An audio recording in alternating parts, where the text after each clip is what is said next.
Donc, nous continuons, nous poursuivons notre marche sur le temps de la jeunesse et le temps de la vieillesse. Donc, le temps de la jeunesse, je répète, nous avions vu cela dans le livre de Jean chapitre 21. Jean chapitre 21, à partir du verset 18, l'Écriture dit, l'Écriture dit en vérité, je te le dis, quand tu étais plus jeune, tu attachais toi-même ton vêtement et tu allais où tu voulais. Mais quand tu seras vieux, tu étendras tes mains et un autre te l'attachera et te mènera où tu ne voudras pas. Ouais. Donc nous avions vu la jeunesse comme le fait de pouvoir avoir la vigueur, la force et le fait de pouvoir conduire ses pas par soi-même. Ouais. C'est-à-dire que quand tu te conduis toi-même, tu es encore dans ce qu'on appelle l'étape de la jeunesse. Parce que celui qui se conduit soi-même, c'est celui en fait qui marche d'une manière qui est toute humaine. Ouais. Or, marcher d'une manière qui est toute humaine, c'est marcher selon les désirs de la chair. Or, la Bible nous dit, si vous marchez selon la chair, vous mourrez, mais si par l'esprit vous faites mourir les actions du corps, vous vivrez. Et nous avions vu que quand le Saint-Esprit vient, c'est lui maintenant qui gouverne, c'est lui maintenant qui prend l'autorité, c'est lui maintenant qui est le conducteur de ta vie, et tu dois t'abandonner à lui. Vous voyez, parce que c'est une chose d'avoir le Saint-Esprit, mais c'est autre chose que maintenant de t'abandonner pleinement à lui. Vous voyez, parce que tout enfant de Dieu qui a reçu Jésus-Christ dans sa vie a le Saint-Esprit. Vous voyez, mais maintenant, le Saint-Esprit va plus se manifester, c'est-à-dire plus tu es obéissant, plus le Saint-Esprit maintenant va se manifester davantage dans ta vie. Vous voyez. Cela ne veut pas dire que tu n'as pas le Saint-Esprit, mais c'est-à-dire que c'est tout à fait normal. C'est comme une personne, euh, je prends un exemple, hein. Ici je prends un exemple terrestre. Une personne qui est obéissante sur certaines choses, ben, facilement on va lui confier des tâches plus importantes. Vous comprenez? Donc de la même manière aussi, quand nous grandissons avec Dieu, nous devons aussi nous dépouiller davantage de toute œuvre morte afin de laisser pleinement le Saint-Esprit maintenant gouverner dans nos vies. Ouais, donc c'est ça aussi le rôle du Saint-Esprit, nous emmener à grandir, nous emmener dans la perfection, nous emmener dans la croissance. Donc c'est ça le rôle du Saint-Esprit dans la vie des croyants, afin que tout désir de la chair, tout désir de la chair puisse disparaître, que maintenant la vie de l'esprit soit pleinement manifeste. Or, quand nous sommes sous l'emprise de la chair, nous sommes en fait ténèbres. Les ténèbres, ici, nous pouvons symboliser cela comme toutes les œuvres mortes que nous manifestions auparavant. Tu peux voir par là l'impudicité, la magie, euh, euh, les divisions, les partis pris, les discordes, la méchanceté. Toutes ces choses-là, ce sont des œuvres qui sont liées à la jeunesse. Voilà pourquoi nous avions vu Paul lorsqu'il dit je vous ai donné du lait et non de la nourriture solide car vous ne pouvez pas le supporter dès à présent. Or le lait, on le donne naturellement à l'enfant. Pourquoi? Pour qu'il puisse grandir. Pour qu'il puisse grandir et atteindre une stature et par la suite pouvoir se mouvoir par lui-même. Vous comprenez? Donc c'est ça. De la même manière aussi dans les choses de Dieu, il y a ces choses-là. Il y a cette partie-là. Il y a l'étape de l'enfance. Mais l'étape de l'enfance, on ne peut pas demeurer tout le temps enfant. Non. C'est-à-dire on demeure enfant, mais il y a un temps où on doit maintenant aspirer à la nourriture solide. Vous voyez? Donc c'est très important. Donc je vais prendre des écritures encore qui vont nous aider par rapport à ce que nous sommes en train de partager.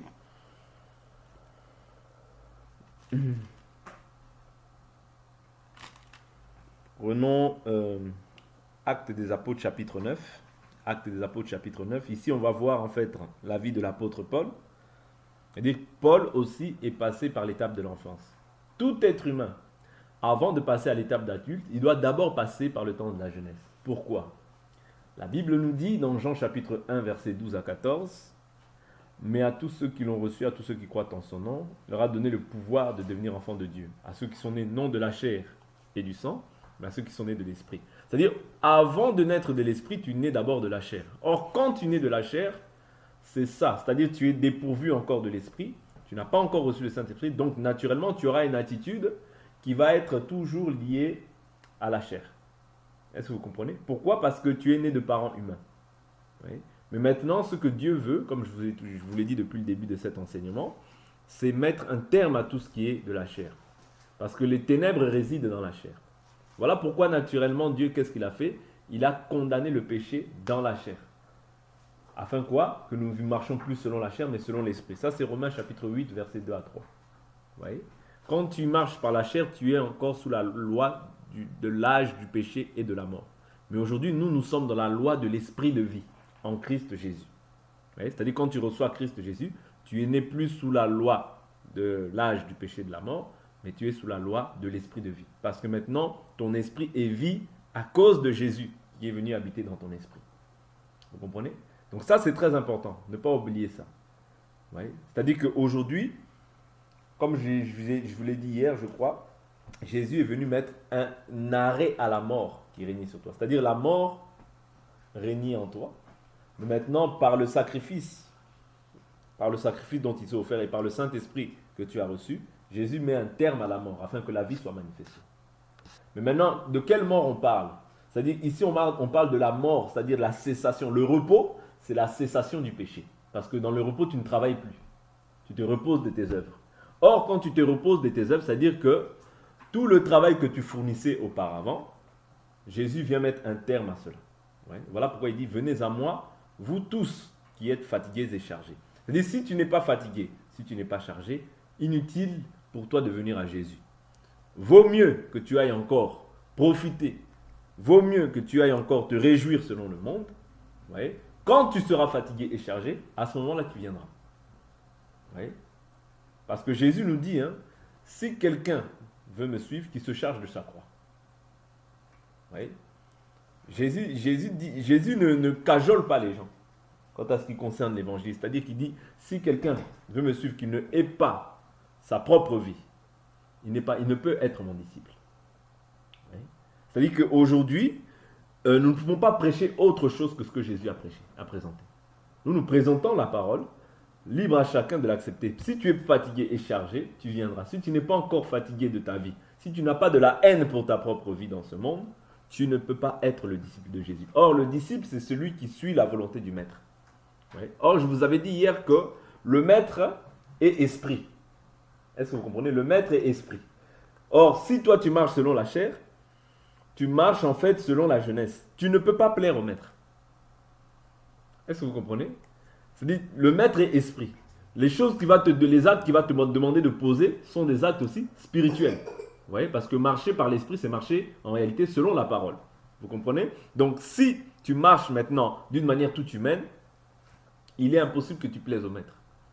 Parce que les actions que tu vas faire s'opposent en fait à ce que le maître va te demander. Parce que Jésus, l'esprit en toi te pousse à pouvoir maintenant manifester les œuvres de la parole. L'esprit ne peut pas te pousser à manifester des œuvres de la chair. Ça, c'est un autre esprit que tu as reçu. Mais si tu as reçu le Saint-Esprit de Dieu, le Saint-Esprit va te pousser à manifester maintenant la parole. Le but du Saint-Esprit, c'est que tu enfantes la parole. Qu'on voie le Fils en toi. Or, quelqu'un qui a le Fils, une personne qui est enceinte, sa démarche change, ses désirs changent, ses envies changent. Tout change. Tout change. Pourquoi? À cause du Fils. C'est-à-dire que toi, tu ne vis plus par toi-même, mais c'est le Fils maintenant qui réclame des choses que tu ne voulais pas auparavant. Est-ce que vous comprenez? Une femme enceinte, elle a des désirs qui sont contraires à une femme normale. La personne qui marche, qui n'a pas l'enfant, elle n'a pas des nausées. Elle ne peut pas avoir certaines choses qu'elle demande. Voilà pourquoi la Bible nous dit celui qui a le Fils a la vie. Parce que le Fils va te pousser à manifester maintenant la vie de Dieu. Or, la vie de Dieu, c'est ça qu'on appelle le temps de la vieillesse. C'est-à-dire tu es fatigué, tu es maintenant chargé, tu viens de te décharger auprès de lui. Mais tout ça, c'est une semence qui est en toi, c'est-à-dire le Fils. C'est-à-dire le Fils doit réclamer maintenant en toi, c'est-à-dire va rejeter en toi les œuvres, tout ce qui est des œuvres des ténèbres. Afin que la lumière qui est Christ puisse venir maintenant remplir la maison que tu es. Voilà pourquoi la Bible nous dit, ne vous enivrez pas de vin. C'est quoi? C'est de la débauche, mais soyez remplis du Saint-Esprit. Vous comprenez? Or, être rempli du Saint-Esprit, quand tu es rempli du Saint-Esprit, ça veut dire que cette bouteille-là, au préalable, était vide. Mais qu'est-ce qui maintenant qui régnait? C'était les ténèbres. Vous comprenez? Mais maintenant, quand le Saint-Esprit vient, il vient épurer les ténèbres. C'est-à-dire, il faut que les ténèbres s'éloignent afin que tu sois rempli de Dieu. Mais si tu veux être rempli de Dieu, il faut au préalable que les ténèbres s'estompent. Sans quoi tu ne peux pas être rempli de Dieu. Oui. Les ténèbres s'éloignent, le Saint-Esprit maintenant te remplit. C'est très important. Il n'y a pas d'autre manière d'être rempli de Dieu. Mais tout ça, au préalable, il faut comprendre que tu dois mettre un terme à tout ce qui est lié à la jeunesse. Parce que la Bible nous dit, chacun, je prends cette écriture et on va dans le livre de Actes par la suite. Actes, j'ai dit je veux lire Acte 9, je n'ai pas oublié. On va lire Acte 9.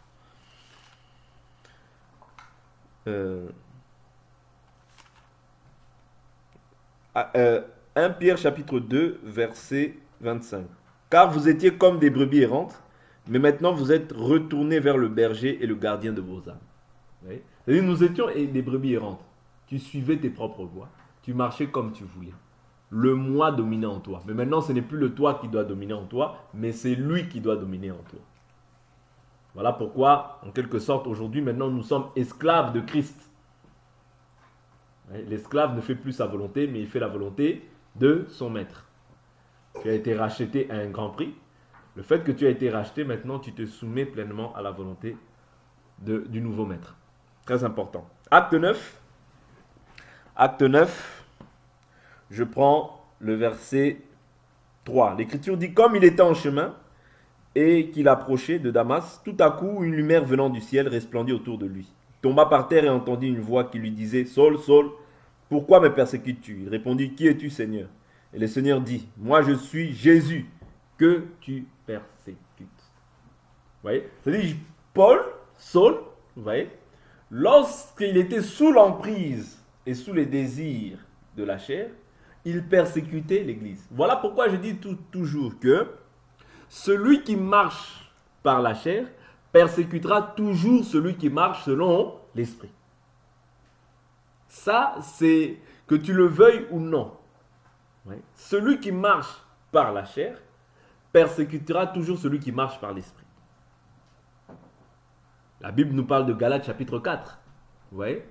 Galates chapitre 4, de la même manière, Isaac et Ismaël. Isaac, fils de la promesse. Oui, Isaac, fils de la promesse.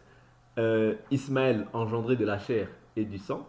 C'est-à-dire, il n'était pas fils de la promesse. Il persécutait toujours celui qui avait la promesse. Est-ce que vous comprenez?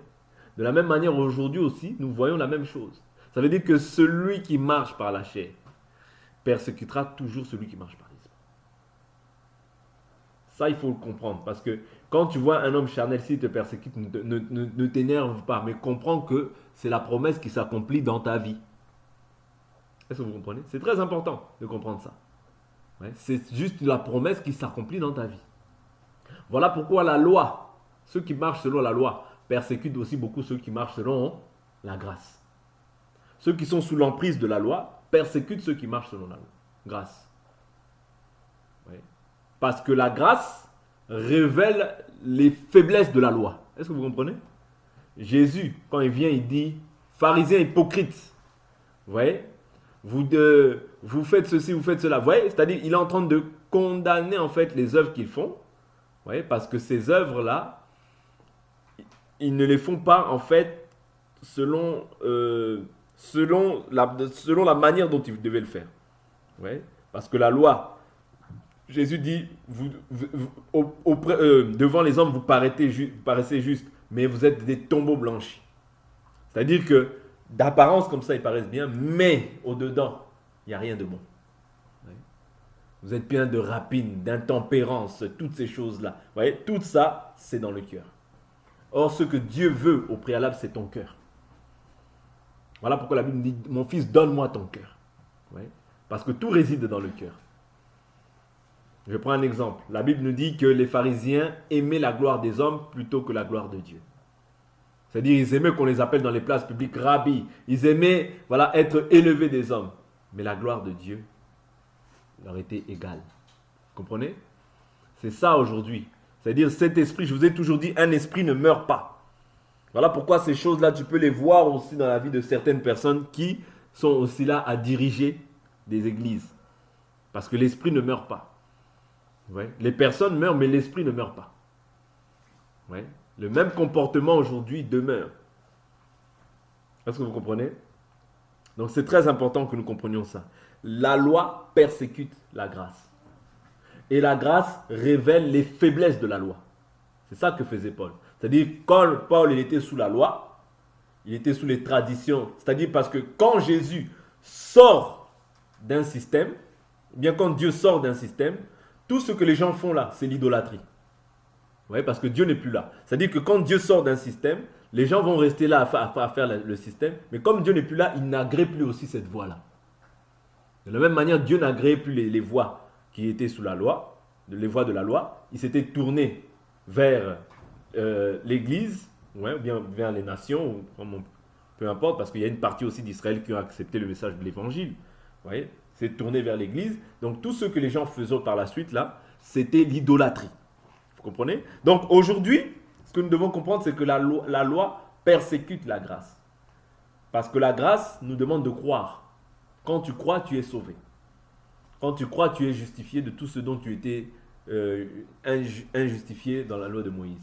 Ouais. C'est-à-dire, c'est ça. La grâce te justifie. Mais la loi t'accuse auprès de Dieu. Ouais. La grâce te justifie. Mais la loi t'accuse. Je prends l'exemple de cette femme adultère. Ils viennent tous avec des pierres pour la lapider, du plus petit jusqu'au plus grand. Mais lorsque Jésus leur dit, celui qui n'a pas péché qui jette la première pierre, tous accusés par leur conscience. C'est-à-dire leur conscience leur montrait que toi tu as fait ça, toi tu as fait ça, toi tu as fait ça. Et ils se retirèrent. Tous. Vous voyez? Parce qu'il n'y a pas de juste, pas même un seul. Tous sont péchés et sont privés de la gloire de Dieu. Mais ils sont gratuitement justifiés par le moyen de la rédemption qui est dans le Christ Jésus. Vous comprenez? C'est-à-dire la justification, on l'obtient par la grâce au moyen de la foi. Quand tu crois, tu es déclaré juste pour Dieu. C'est-à-dire tu ne fais pas de Dieu un menteur, mais tu approuves que Dieu est vivant en acceptant Jésus. C'est ça ta justification. Ce n'est pas tout ce que tu vas faire derrière. Non, ta justification, c'est simplement et seulement lié au fait d'accepter Jésus-Christ dans ta vie comme ton Seigneur et ton Sauveur. C'est ça toute ta justification. Oui. Mais quand tu es sous la loi, qu'est-ce que tu vas faire? En fait, comme tu demeures encore dans les passions de la chair et dans les désirs de la jeunesse, la loi, même si tu as 50 ans, mais tu pratiques une loi quelconque, parce qu'aujourd'hui, il y a diverses lois, même dans les religions, dans plusieurs religions, il y a diverses lois. C'est-à-dire, ces lois-là vont persécuter la grâce, parce que la grâce marche par la foi. Or, la foi, c'est une ferme assurance des choses qu'on espère, une démonstration de celles qu'on ne voit pas. Mais ceux qui vivent selon la loi, ouais, vous voyez, c'est-à-dire, eux, ils vont ramener toujours des traditions, ils vont ramener toujours des coutumes, ils vont ramener toujours des raisonnements à la foi. Vous comprenez? D'où il est très important de demeurer dans la foi, dans la parole. Vous comprenez? Parce que la loi, la Bible nous dit, la loi produit la colère. Or, là où il n'y a pas de loi, il n'y a pas non plus de transgression. Vous voyez? C'est ça que faisait Paul. C'est-à-dire, Paul, comme il était sous la loi, il persécutait l'Église. Parce que la loi a été donnée la loi est spirituelle, mais l'homme qui pratique la loi, il est charnel. Vous voyez? Comment toi, c'est-à-dire pour pratiquer la loi, il faut être spirituel. Il faut avoir l'esprit de celui qui t'a donné cette loi-là. Or, c'est Dieu qui a donné la loi, mais il a donné la loi à des hommes qui sont charnels. C'est impossible de pratiquer la loi, même la loi de Christ aujourd'hui dans laquelle nous sommes, c'est impossible de la pratiquer sans l'esprit. Voilà pourquoi Jésus dit, sans moi, vous ne pouvez rien faire. Vous comprenez? C'est-à-dire que tu ne peux pas, cette loi-là, tu ne peux pas la pratiquer, même nous qui avons reçu la grâce de l'esprit, mais il nous arrive de broncher d'une manière ou d'une autre. Parce que la Bible nous dit, si quelqu'un ne bronche pas, c'est un homme parfait. Vous comprenez? Mais nous sommes quand même justes pour autant. Nous ne sommes pas injustes ou imparfaits, parce que nous sommes justes, non pas pour nous, non pas à cause de nous-mêmes, mais à cause de celui qui nous a imputé cette justice, c'est-à-dire Christ. Vous voyez? Il nous a ôté, c'est-à-dire il a ôté la mort qui régnait en nous, et il nous a donné sa vie. Sa vie en nous, c'est le Saint-Esprit. C'est-à-dire quand il te donne son Saint-Esprit, c'est le gage de ton héritage, tu es sauvé. Oui. À condition de persévérer, oui, jusqu'à la fin. C'est ça la condition. Et de ne pas aller te prosterner devant les dieux étrangers. Parce que quand tu vas adorer un autre Dieu que Jésus, tu fais ce qu'on appelle le naufrage dans la foi. Oui. Tu fais naufrage dans la foi. Ok? Donc la jeunesse est liée au fait de marcher d'une manière toute humaine. Oui. La jeunesse, c'est lié aussi à beaucoup de raisonnements. Quand tu rentres dans des raisonnements, parce qu'il y a des gens qui ont des raisonnements, attention. Oui, il y a des gens qui ont beaucoup de raisonnements. Oui, mais si Dieu, oui, mais si. Vous voyez, tous ces raisonnements. La Bible nous dit, nous renversons nous les raisonnements. C'est-à-dire, nous focalisons, notre foi est basée sur ce qui est écrit. Nous renversons les raisonnements, les hauteurs et toute pensée qui s'élève contre la connaissance de Dieu. Vous voyez? Parce qu'aujourd'hui, il y a des philosophes, il y a des sages de ce monde, vous voyez, qui viennent toujours pour pouvoir contredire ce que dit la parole. Vous voyez? Donc quand on les voit comme ça, nous devons comprendre qu'eux, ils sont encore jeunes, même s'il a 80 ans, même s'il est intelligent à la manière des hommes, mais il est dépourvu de l'esprit de la grâce. Or toi, même si tu as un jour dans le Seigneur, tu as une autorité sur cette personne-là qui a même 80 ans. Pourquoi? Parce que toi maintenant, tu es compté parmi les enfants de Dieu. Ouais. Et ce que tu as reçu là, ouais, ça t'accompagnera jusque dans la vie éternelle. Voilà pourquoi ne vous découragez pas. Ne vous découragez pas. Même si tu as fait une erreur aujourd'hui dans la foi, ne te décourage pas. Confesse simplement ton péché à Dieu. Et Dieu est juste et fidèle pour nous pardonner nos péchés. Ouais. Mais le rôle de la grâce, quand la grâce vient, c'est pour mettre, comme je dis, un terme à la vie ancienne de la jeunesse que tu pratiquais autrefois. Le rôle de la grâce, c'est ça, c'est-à-dire venir mettre un terme à la vie du péché en toi. N'oubliez pas, la Bible nous dit quoi? Le Fils de l'homme est apparu afin de détruire, le Fils de Dieu est apparu afin de détruire les œuvres du diable. Vous voyez? Ça veut dire que ce que Dieu a en horreur qui réside en toi, c'est les œuvres du diable. Est-ce que ça veut dire que maintenant, si je fais une œuvre directement, je suis condamné à aller loin de Dieu? Non, loin de là. Mais ce qu'il faudrait, c'est simplement prendre la peine de pouvoir entrer en toi-même, confesser et prendre la résolution dans ton cœur de délaisser. Parce que souvent on confesse, on ne prend pas réellement la résolution de délaisser. Non, il faut comprendre que le péché, tu dois prendre une résolution vis-à-vis du péché, de confesser, mais au-delà de ça, de vraiment prendre la résolution de délaisser ça. Même si c'est dur, continue à prier et Dieu, tôt ou tard, te délivrera de cette chose-là qui perdure en toi. Parce que ce n'est pas ta nature. La nature nouvelle en toi rejette ça. Vous voyez, c'est comme quand en toi, on te met un corps étranger.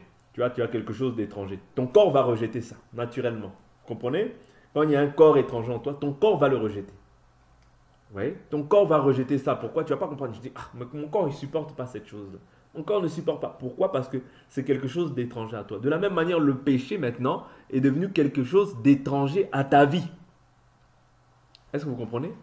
Parce que ça, c'est ce que tu connaissais avant, quand tu étais de l'autre côté. Mais maintenant que tu as traversé de l'autre côté, souvenez-vous, on a partagé sur Josué chapitre 24, Abraham servait, Abraham et sa famille, Terah et tout, servaient des dieux étrangers. Mais quand il passe de l'autre côté, maintenant, il se soumet au Dieu des esprits, c'est-à-dire Jésus-Christ.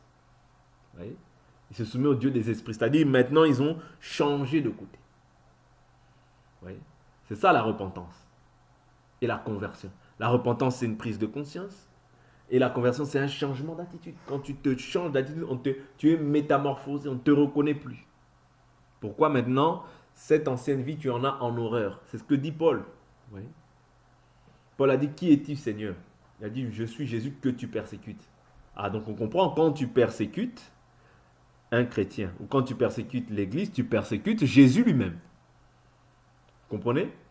Quand tu persécutes un membre de l'Église, ou tu persécutes un frère ou une sœur, tu persécutes Jésus lui-même. Voilà pourquoi il est très dangereux d'être persécuteur. Accepte d'être persécuté, mais ne sois pas persécuteur. Oui. Toi, tu n'es pas là pour être un persécuteur. Non. Accepte si on doit te persécuter, gloire à Dieu. Oui. Mais ne sois pas le persécuteur. Parce que si tu es persécuteur, tu verras Jésus sur ton chemin.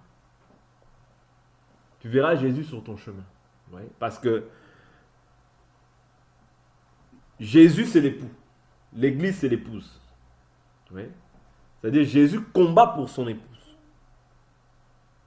Celui qui vous touche, touche à la prunelle de mon œil. Oui. Celui qui vous touche, touche à la prunelle de mon œil. Donc, quand tu touches un membre de l'église, tu touches à Jésus. Est-ce que vous comprenez? Voilà pourquoi toi, ne t'inquiète de rien. Mais en toute chose, fais savoir tes besoins à Dieu. Même si tu es persécuté, n'insulte pas, ne rends pas mal pour le mal. Recommande ton sort à l'Éternel, c'est lui qui agira. Ne dis pas je fais le mal, je ferai le mal. Non, espère en l'Éternel. Est-ce que vous comprenez? C'est important, hein? Les choses que je vous dis là, c'est très très très important. Ouais, c'est très important parce que quand on est jeune, on veut rendre le mal pour le mal. Ça, c'est la loi. Œil pour œil, dent pour dent, main pour main, pied pour pied. Oui.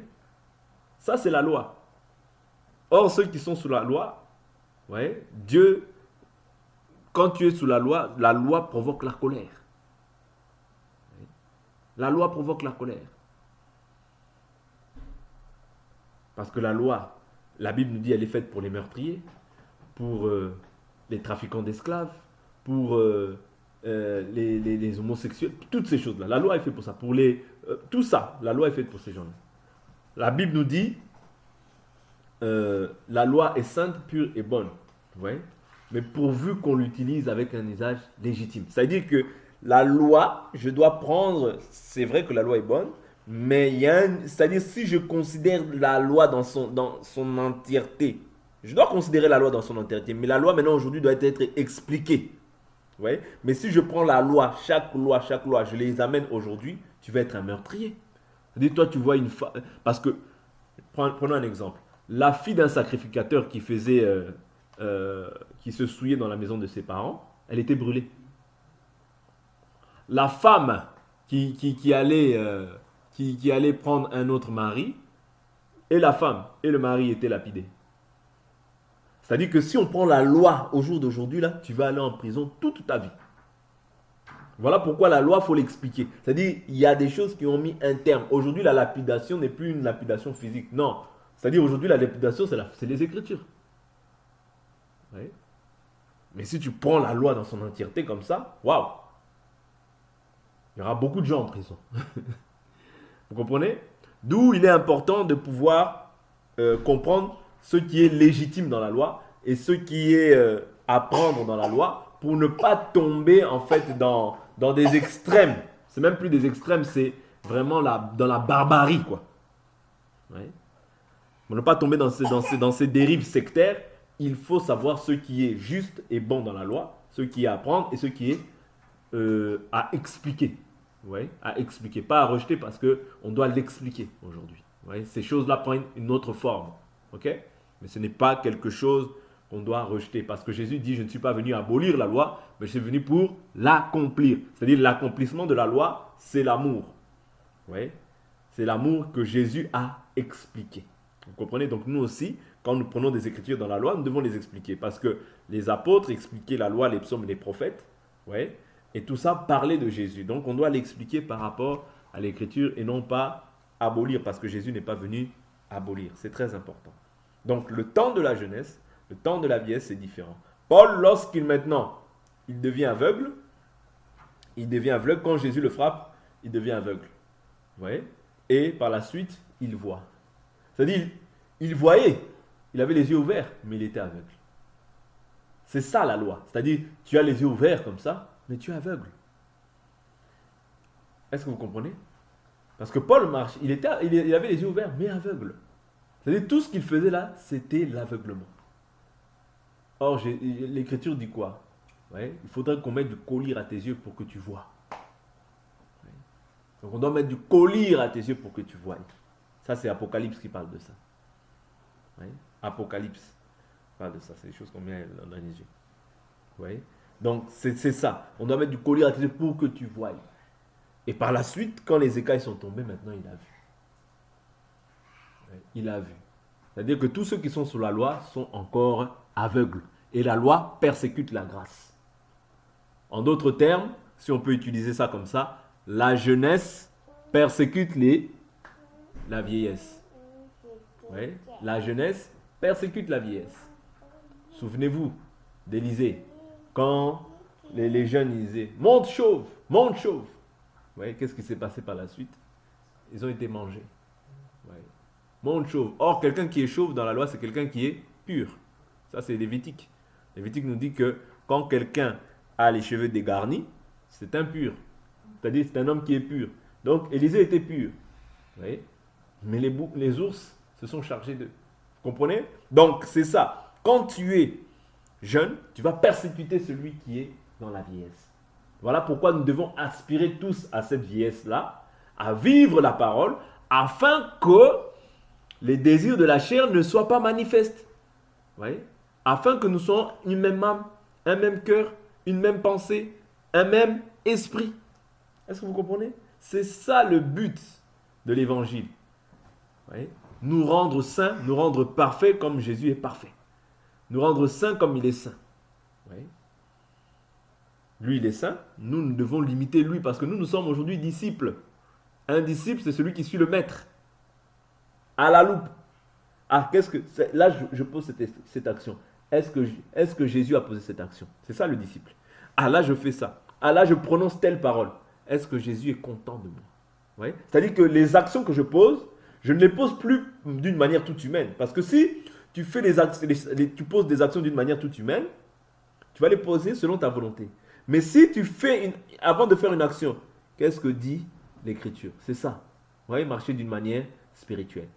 Ça ne veut pas dire que oui, je suis spirituel, je suis au ciel. Non, non, non. N'imaginez pas les choses spirituelles comme si c'était des choses mystiques. Non, c'est pas ça. On n'est pas dans le mysticisme ici. Les choses spirituelles sont écrites. Parce que la Bible nous dit, dans le livre Proverbes, nous dit que Dieu a mis tout par écrit. Vous voyez? C'est-à-dire que les actions que je pose, je regarde par rapport à l'Écriture. Ça, est-ce que c'est conforme? Là, je veux poser telle action. Est-ce que c'est conforme par rapport à l'Écriture? C'est là où on voit la différence entre ceux qui servent et ceux qui ne servent pas. Parce que ceux qui ne servent pas, ils marchent d'une manière toute humaine. Ils marchent selon leur volonté. Ils suivent leur propre voie. Mais toi, maintenant, tu ne suis pas tes propres voies, mais tu veux ramener en fait toutes les voies que tu empruntes, tu veux les ramener toujours à qu'est-ce que dit la parole. Tu prends cette voie, qu'est-ce que dit la parole. Tu fais telle chose, qu'est-ce que dit la parole. Ouais? Parce que tu es esclave. L'esclave ne fait plus sa volonté, il fait la volonté du maître. Ouais? Autrefois, tu étais esclave de Satan, c'est-à-dire sous la jeunesse, tu vivais comme tu voulais, bien qu'il te dirigeait. Comme lui, c'est-à-dire Satan pouvait te permettre de faire tout sauf de prier ou sauf de chercher la face du Seigneur. Parce que le jour où tu as commencé à chercher Dieu, tu commençais à voir peut-être comme une opposition qui s'est levée, comme voilà, des gens qui venaient, mais pourquoi tu fais ça, pourquoi? Vous voyez? Parce que là maintenant ton maître n'est plus en accord, parce que tu ne suis plus ses voies. Mais quand tu marchais dans la débauche, dans les injures, dans tout ça, oh, il t'acclamait parce que tu étais un bon serviteur. Voilà pourquoi Pharaon, lorsque les Israélites sont sortis, qu'est-ce qu'il a dit? Était sur le point de sortir, il a dit, oh, qu'ai-je fait en laissant partir Israël dont je n'aurai plus les services? Vous comprenez? C'est-à-dire que quand tu n'as plus les services d'un bon serviteur, tu dois le poursuivre afin qu'il revienne. Est-ce que vous comprenez? C'est-à-dire que tu dois le poursuivre parce que sinon, tu n'auras plus ses services. Or, c'était un fidèle et bon serviteur dans le péché. C'est ce que nous étions autrefois. Et c'est ce à quoi Dieu veut mettre un terme aujourd'hui. Amen. Donc, c'est très important de comprendre ces deux aspects-là. Tu es fatigué, tu es chargé, tu viens dans le repos. Quand tu viens dans le repos, c'est une cessation d'activité. Tu ne travailles plus pour la chair, mais tu travailles maintenant pour l'esprit. En d'autres termes, tu ne travailles plus pour le royaume de Satan, mais tu travailles pour le royaume de Dieu. Tu ne cherches plus à peupler le camp de Satan, tu ne cherches plus à te conformer à la volonté des hommes, mais tu cherches à te conformer à la volonté de Dieu. Amen. Donc voilà un peu ce que je voulais partager avec vous aujourd'hui. On va s'arrêter là.